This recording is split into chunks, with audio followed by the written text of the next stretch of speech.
Boa noite e bem-vindo a mais um episódio de Bíblia en Question. Hoje estaremos recebendo mais uma vez o pastor Luiz Cavalcante conosco hoje e vamos falar sobre os jovens, a segunda parte. Olá, boa noite, irmãos, boa noite, Rob. Boa noite, Queridos espectadores do podcast Bíblia en Question. É um prazer estar aqui. Obrigado pelo convite. Eu espero que nessa noite, nesse episódio, o Senhor possa falar aos nossos corações, possamos ser, de fato, canais de Deus para abençoar você. Amém? Amém. Agradeço a sua presença mais uma vez. E a última vez a gente falou, né, sobre o jovem, o impacto do jovem. E vamos continuar um pouquinho sobre esse assunto do jovem, né, que é um assunto muito importante da nossa geração atual.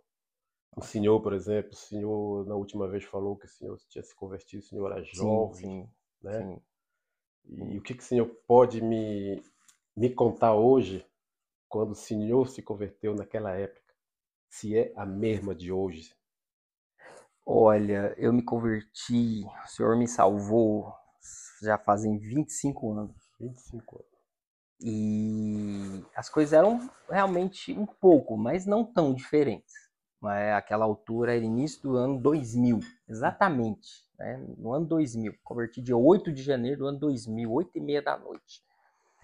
Eu lembro claramente dessa experiência, né? Onde eu estava, quem estava pregando, o que foi pregado, né? O que eu falei para o Senhor, o que o Senhor falou comigo naquele momento. Então, até então, minha experiência com a igreja e com o Senhor era muito pouca, então, de fato, cheguei num ponto muito, muito decisivo da minha vida, muita coisa acontecendo, e dá um outro episódio, só para, se eu for contar o testemunho. Mas o que acontece? Naquele tempo, então eu vou falar a partir do momento que eu fui salvo, então imediatamente, a primeira coisa que foi fundamental, Rob, para meu crescimento, para avançar na minha vida cristã, foi conectar na igreja. Entende? Então, isso foi fundamental. Encontrar uma igreja que acolhesse, que tinha um discipulado, sim. que ensinasse a palavra, onde os irmãos buscavam o Senhor com intensidade. Entende? Então, isso com certeza fez toda a diferença.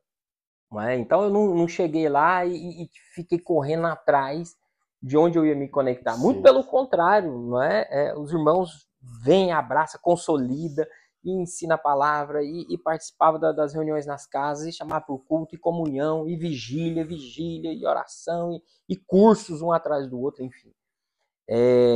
Então a minha vida ela passou realmente a cumprir esse propósito do Senhor. Sim. Você vai falar, Luiz, você virou igrejeiro. Não é uma questão de ser igrejeiro. Presta atenção. Quando você serve a Deus, você serve por quê? Porque você ama. Entende? Sim. E você ama por quê? Porque você foi amado. É isso que a Bíblia diz. Nós o amamos porque ele nos amou primeiro. Então eu fui tão constrangido pelo amor de Deus que eu não consegui me ver fora. Percebe? Do escopo, ou do corpo, ou da atmosfera onde se buscava a Deus. Sim. Então, para mim, se não estava buscando a Deus, não servia. Então, imediatamente, meu estilo de vida mudou. Meu estilo de vida era mundano, como qualquer jovem nessa idade de 17 anos tem. Com os mesmos problemas, as mesmas crises, os mesmos vícios, os mesmos maus hábitos. Igualzinho, não dá nada. Não tinha nada de especial em mim, nada, muito pelo contrário. É até por isso que o Senhor me salvou mesmo, porque precisava ser salvo. E naquela época, como o senhor falou, que o senhor estava bem animado, por exemplo, era só o senhor, o grupo de jovens que estava com o senhor era bem animado também?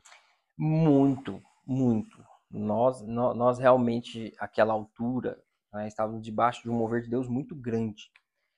Então, o Senhor estava realmente salvando, transformando muitas vidas, havia muito testemunho de conversões genuínas mesmo.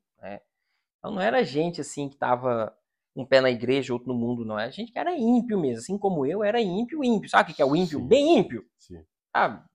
Questão de vícios, igual eu falei, de maus hábitos, de fazer o que não deve. Então, gente que não queria a Deus, não estava buscando a Deus. entende? Mas teve um dia que eu cheguei Parou. no canto, Não tinha saída, como nós dizemos na minha terra, na sinuca de bico, sabe que você não tem saída? Deus me colocou, né, naquilo lá. Então eu fui salvo, o Senhor, a graça dele me alcançou. Né? Então nós tínhamos essa atmosfera, né? Tinha um ambiente onde nós não conseguíamos realmente não buscar o Senhor, né? Em questão de intensidade, estudar a palavra, e muita fome, muita sede pela presença de Deus, pela palavra de Deus, pela comunhão do corpo. Então, o que nós fazíamos realmente um propósito. Né? Nós amávamos e amamos, né? Até hoje, a vida da igreja, entende? É um aspecto intenso, não aquela coisa religiosa, sabe? Não é ir para ir porque o pai mandou, a mãe mandou, sabe? A presença de Deus atrai a gente, né? O amor do Senhor atrai, a vontade de estar junto dos irmãos. Ah, não tem problema? Tinha problema, e como qualquer igreja tem. Problema de fofoca, gente cai em pecado. Isso acontecia, mas nada mudava o nosso coração em relação ao Senhor, porque a gente não estava olhando para o defeito dos outros, a gente olhava para o Senhor. Buscando mais, e quanto mais a gente buscava, não é? Mais o Senhor derramava. Amém. Entende? Então, e não é um testemunho só meu, assim, né? Grande parte, você tem uma base, grande parte dos meus amigos na época, né, da igreja quando converteu, viraram pastor. Por que eles viraram pastor? É porque eles realmente ficaram estragados para o mundo. Ficaram estragados para as coisas do mundo. Então, eles queriam realmente voltar a vida deles para poder o quê? Servir a Deus, entende? Como diz Paulo, né? A graça que chegou em mim não se tornou vã. Muito pelo contrário, trabalhei mais que todos os outros. Percebe? Eu fui tão amado, fui tão salvo, tão tocado, que, olha, eu não consigo fazer outra coisa da minha vida. Não é? Então, esse é o ambiente que eu converti. Então, aí as dificuldades. Tinha menos dificuldade, menos concorrência. Não tinha televisão como tem hoje. Hoje o celular é mais acessível. Sim, mas naquela época a gente tinha outras concorrências, vamos dizer assim, para a igreja. Então, não difere em nada. O que difere é o quê? O coração. Entende? Então, quando você tem um ambiente onde as pessoas buscam o Senhor, não terceirizam a responsabilidade por buscar o mover de Deus. A igreja é boa porque o pastor é bom. É ruim porque o pastor é mau. A igreja é animada porque tem jovens. Seja você, né, a trazer a intensidade. Uhum. Entende? Então, lá, nesse ambiente, vamos dizer, do pastor ao novo convertido, todo mundo era chamado a ser intenso. Não é porque alguém estava desanimado e falava, o sujeito é frio, coitado. Não tinha esse negócio de sujeito é frio. O sujeito é frio, traz ele para cá pro fogo, então. Então, verdade. Tinha realmente o ambiente. Então, a questão da diferença da geração pode mudar certos hábitos. Igual, nós falamos hoje muito do entretenimento com o celular. Mas entretenimento sempre teve. As coisas sempre foram concorrentes. Só muda a vertente, né? Tem uma época que é televisão, outra época era computador, tinha as lan houses. Que jovens passavam o dia inteiro dentro da lan house. Você não sabe o que é isso, né? Mas era uma coisa fenomenal. Um monte de computador interligado assim. Juntava com os amigos, passava a noite jogando. Sensacional. Mas você não sabe o que é isso, né? Hoje em dia se conecta aqui. Então, tinha outras coisas. Só mudou o quê? A prática, mas a intenção era mais ou menos a mesma. Não é? Então, mas nós não nos deixávamos levar por essas coisas. Sim. Entende? Então, nós também tínhamos o futebol, as distrações, tinha isso tudo, mas nada a gente deixava concorrer com o Senhor no nosso coração. Sim. É o mesmo jovem, como o senhor está falando. Mas em dia de hoje, por exemplo, a gente escuta muito falar de geração Nutella. Uhum. O que o senhor pode me falar sobre esse... O que a gente entende da geração Nutella? Então, o anteverso é a geração raiz, né? Não é? Então, normalmente, raiz, né? Quem é mais radical, vamos dizer assim, quem é mais fixo, né? Talvez na tradição ou nas práticas doutrinárias, como seja. E a geração Nutella é considerada muito aquela que é levada pela tecnologia. Sim. Não é? E na minha época, a geração Nutella tinha um outro nome, eles chamavam de geração Oba-Oba. Não é? Então, era considerada assim. Mas, o que acontece? Hoje, essa geração é chamada Nutella, por quê? Porque ela, na realidade, ela desperdiça a oportunidade que ela tem. Ela desperdiça tanta ferramenta, tanta possibilidade, tanto acesso que tem, né, a riqueza da palavra, conhecimento.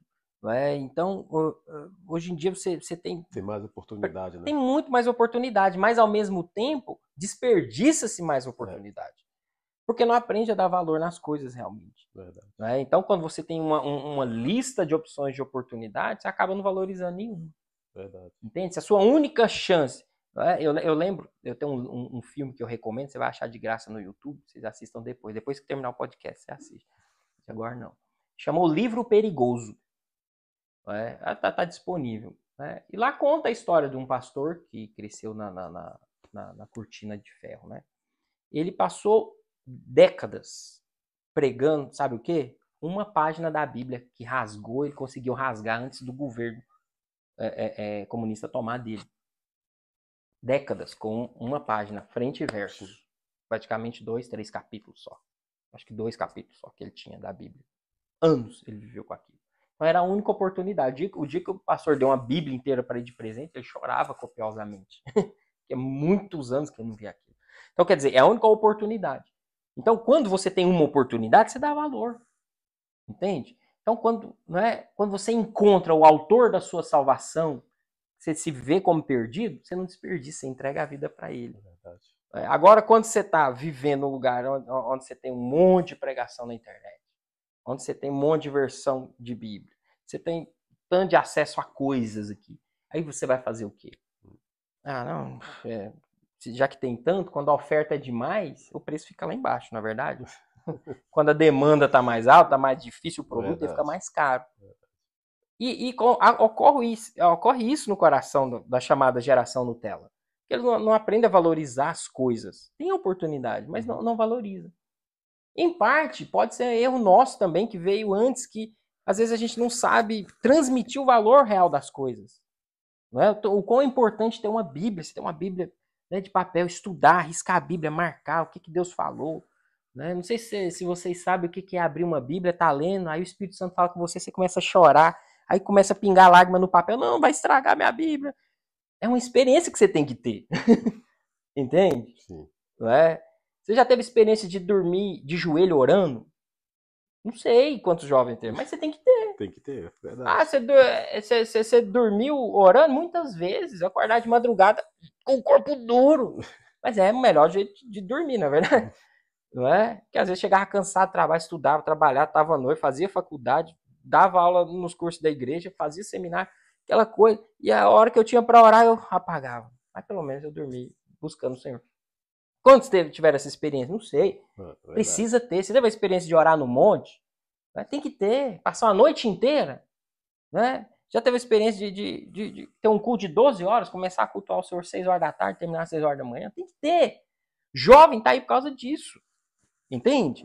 Sabe, eu até deixei um versículo lá, né, em 1 João 2,13. João escreve, jovem, os escrevi porque sois fortes. Entende? E tendes vencido o maligno. Por que João escreveu, jovem, vos escrevi porque sois fortes? O que quer dizer isso, sois fortes? Aí você tem que saber, o que um forte faz? Como que o forte faz as coisas? Uhum. O fraco, eu não sei se a câmera tá pegando, está pegando aqui. O fraco, quando vai pegar as coisas, ele pega como? Com fraqueza. Quando ele tem que correr, é devagar. Quando ele tem que gritar, não tem intensidade. E o forte faz como? O forte faz as coisas com força, com intensidade. Entende? Então, por isso que João escreve, jovens, vos escrevi porque sois fortes. Então, quando é para cultuar, o melhor culto tem que ser o de vocês, meu amigo. Verdade. Lá o barulho tem que acontecer. Quando tem que evangelizar, é vocês que vão na frente, é vocês que produzem. Quando tem que servir na igreja, é vocês mesmo. Ah, mas só põe a rede jovem para servir. Você tem que agradecer o privilégio. Por quê? Porque você é forte, você está aqui por causa disso. Deus colocou os jovens na vanguarda do mover. Você vê em toda a Bíblia, Deus levanta jovem. Davi não era velho, Samuel não era velho. Já, né, no programa passado nós citamos isso. Então os jovens, eles estão na frente. Os discípulos de Jesus eram jovens. Não é? Então o que acontece? Eles estão na vanguarda. Obviamente que os anciãos, eles acompanham, coordenam, mas o trabalho está com os jovens. Entendeu? Então você tem que aproveitar esse tempo da juventude mesmo. É o tempo mesmo de orar muito, estudar muito, faz seminário, né? Faz curso bíblico, né? Vai aprender, aprender a profissão, vai aprender como servir melhor a Deus, vai servir sua igreja, entende? Vai abençoar sua família, vai dar bom testemunho. Você tá aí porque você é forte mesmo. É a sua oportunidade. Porque depois que você passar dos 40, aí tá eu aqui com o pé torcido. Vai fazer as coisas com força, é perigoso um osso estralado de mau jeito, você não conseguir andar direito. Entende? Então você tem que aproveitar o tempo da sua oportunidade. Não é? E esse tempo da oportunidade nosso passa rápido. Passa muito rápido. Não é? E eu não quero olhar para trás, né? E eu me considero jovem. E eu não quero olhar para trás e ver que Deus me deu uma chance e eu desperdicei. Verdade. Desperdicei com o quê? Com Minecraft. Entende? Desperdicei com o quê? Com jogo de explodir coraçãozinho, né? Esmeralda no celular. Entende? Eu quero ver que eu investi meus dias servindo a Deus. Porque esses são os dias que Deus conta. Sim, sim. Os dias que nós passamos na presença dele, servindo a ele. Né? E nessa nova geração, por exemplo, a gente devia seguir esse exemplo deles, assim, entrar, como falar, usar as coisas do mundo para puxar o jovem para nós? Ou não? Não, o mundo não tem nada a acrescentar. Você sabe, na palavra de Deus, o mundo ele é simbolizado pelo Egito. E de fato, o Senhor, ele nos tirou do Egito. E o que foi um grande problema do povo quando estava no deserto, sendo purificado das coisas do Egito? Ah, que saudade dos pepinos, dos melões, das cebolas do Egito. Verdade. Por quê? Eles saíram do Egito, mas o Egito não saiu deles. Não saiu deles.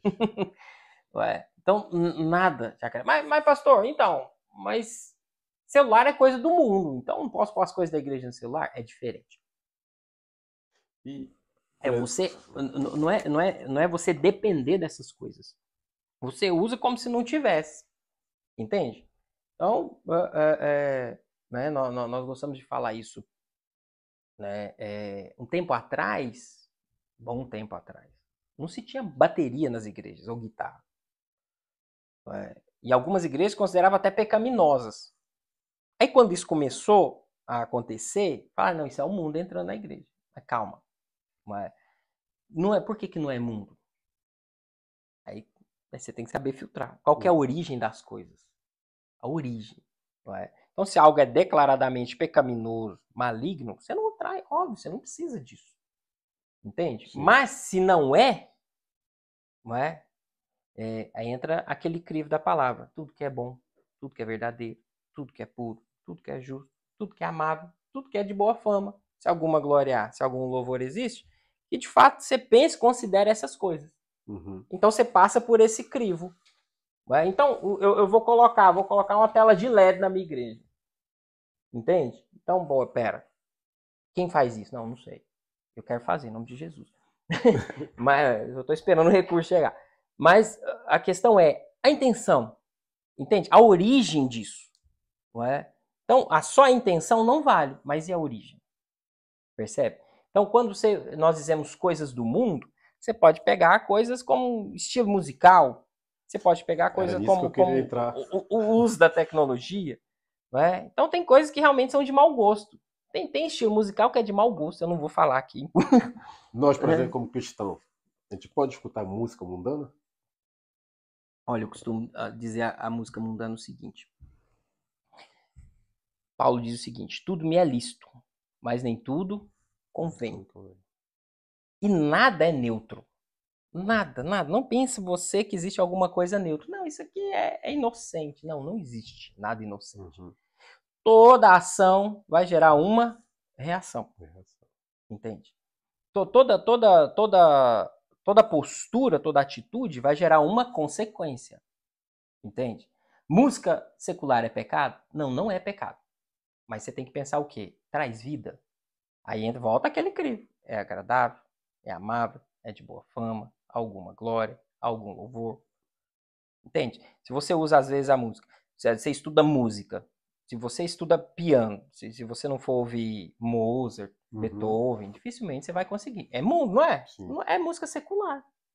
Entende? Com exceção de Bach, né? São poucos compositores. Não, tem os bons compositores cristãos, mas Bach é o suprassumo. Porque tem muitos que usam, né, por exemplo, o ritmo de música Sim, em gospel, né, sim, para sim, dizer sim, samba em gospel, sim. né, que às vezes não sei se é para agradar o povo do mundo, se é para puxar para o lado Sim, cristão. sim, sim, sim.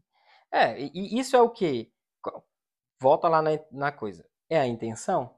E qual que é o resultado que vai gerar? Uhum. Porque se as pessoas são atraídas por essas coisas e não pela palavra, pela unção, pela vida, percebe?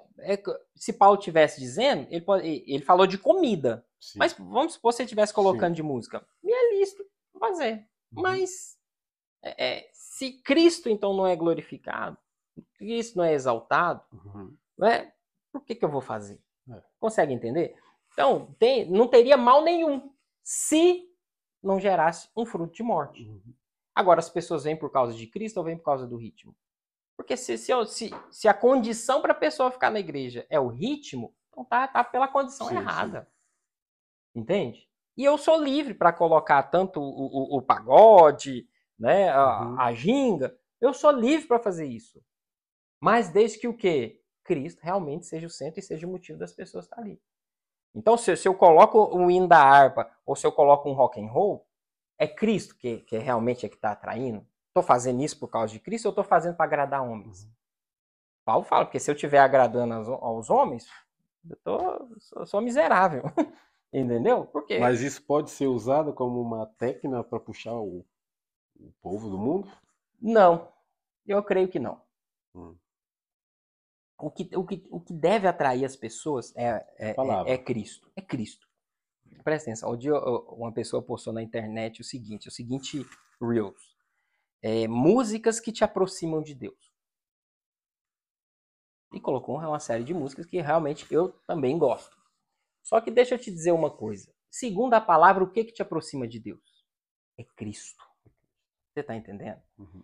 Eu vou te dizer, você não vai estar mais próximo de Cristo nem na eternidade como você está hoje. Porque Deus habita onde? Dentro. Uhum. Deus habita dentro do nosso espírito. Como que você vai chegar mais perto de Deus porque você está ouvindo uma música? Quem tem Cristo já tem Deus dentro de si. Quem não tem Verdade. está longe, não tem Tá nada longe. que te aproxima. Entendeu? Você pode ser atraído o quê? Por um ambiente onde Deus se Sim, sim. manifesta. Você pode ser atraído, né, né, pelas emoções que te levam, então, a se inclinar para a palavra, enfim, para o louvor. Isso é perfeitamente compreensível. Mas dizer que você está mais perto de Deus por causa de uma música, por causa de uma parede pintada, por causa de uma luz piscando, por causa de um ritmo musical, isso aí beira a tolice, quase a heresia. Entende? Por quê? Porque você tira Cristo, aí você começa a pôr outras coisas. Uhum. Exatamente isso que aconteceu na igreja na Idade Média. Cristo deixou de ser o centro, então começa a criar outros artefatos, Uhum. outros Verdade. estímulos, né, que parecem te levar para Deus. Então começa aquela coisa sacra, mas é puramente ornamental, visual, né, não tem realidade. Né? Uhum. É como eu defino a religião. Quem me pergunta, né, o que é religião? Porque eu falo que o cristianismo não é religião, e de fato não é. Por que é religião? Religião é toda tentativa do homem, né? Toda tentativa inclui o quê? É onde se canta para Deus, se fala para Deus, se prega sobre Deus, se lê sobre Deus, se pensa sobre Deus, se ora para Deus, só que tem um porém, Deus não está lá. Isso é religiosidade. Então, ela começa a mascarar de coisas. Uhum. E em essência, o cristianismo é o quê? Não é o homem buscando a Deus, é Deus que vem resgatar o homem, é o contrário. Percebe? Então, quando você se aproxima de Cristo, você já se aproximou tudo que você tinha para aproximar de Deus. Uhum. Tudo está em Cristo. Uhum. Entende? Jesus é totalmente suficiente. Então, você não precisa de ter artefatos. Se tem, amém. Se não tem, estou buscando a Deus. Entende? Então, tô lá no meio do culto, unção de Deus maravilhosa, fluindo. A energia acabou, Deus vai embora? Porque não tem luz, não tem música, não tem nada, Deus vai embora? Como que Deus vai embora? Deus mora dentro de mim. Vai no gogó mesmo, prega e a unção vai permanecer, vai fluir. Verdade. Entendeu? Sim, sim. Então essas coisas são exteriores. Quando a gente se apega demais a coisas exteriores, a gente começa a fazer esses comparativos, né? né? Pode, não pode, deve, não deve. É sempre uma pergunta que chega para mim, pastor, é pecado isso? Pastor, é pecado aquilo? Né? Tem umas que eu até brinco, eu falo, não respondo mais. Não é? Por quê? Porque não é questão de ser pecado ou não. Se é pecado ou não, é problema de ímpio. Você agora está em Cristo. Está em Cristo. A questão é vontade de Deus ou não é? É isso que tem que ser perguntado. É fruto do Espírito ou fruto da carne? Foi originado, né, em Deus, né, ou foi originado no mundo? Percebe? E porque o Senhor, ele sonda as mentes, os corações, as intenções. Entende? E é isso que determina de fato. Né? As outras coisas, tudo é pequeno. Você tem uma base, Paulo fala, né? Se você vai comer e a comida é consagrada a ídolos, nem vai te fazer mal. Você, por questão de consciência, não pergunta. Você dá graças a Deus, está abençoado. Verdade. Entende? Então, quer dizer, é o que muitos consideram impuro, né? Paulo fala no ídolo de si mesmo, não tem valor nenhum. O maior é o que está em você do que está no mundo. Mas você não usa dessas coisas como prerrogativa nem para dizer que está mais perto de Deus. Você não está mais perto de Deus quando você está lá, né, no culto. Você não está mais perto de Deus do que você está na sua casa. Entende? No meio do seu banho, no meio do seu trabalho. Deus está dentro.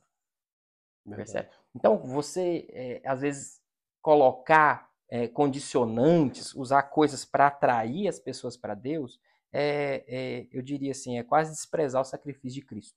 Também acho. Entende? Porque Cristo fala o quê? Ele falou, quando eu for levantado, atrairei todos a mim mesmo. E quando que ele foi levantado? Na cruz. Então, quando você prega a cruz, prega a palavra, prega o evangelho de Cristo, as pessoas são atraídas. Verdade. O restante é secundário. Verdade. E se a gente está em Cristo, a gente pensa como Cristo. Exato. Deveremos pensar como Cristo. Você quer agradar a Deus. Agradar a Deus. Pastor Luiz, agradeço mais uma vez. Já? O tempo já acabou. Amém. Mas é a segunda vez. Amém. E eu acho que a gente vai se ver uma nova vez. Segunda de muitos, em nome de Jesus. Amém, amém. Glória a Deus. Um abraço, fiquem na paz. Deus abençoe. Muito obrigado por ter assistido mais um episódio de Bíblia Question. E já lhe convido mais uma vez de compartilhar, de likear. Não esqueça, estamos no YouTube, Instagram, TikTok. Compartilha com todo mundo. E até a próxima.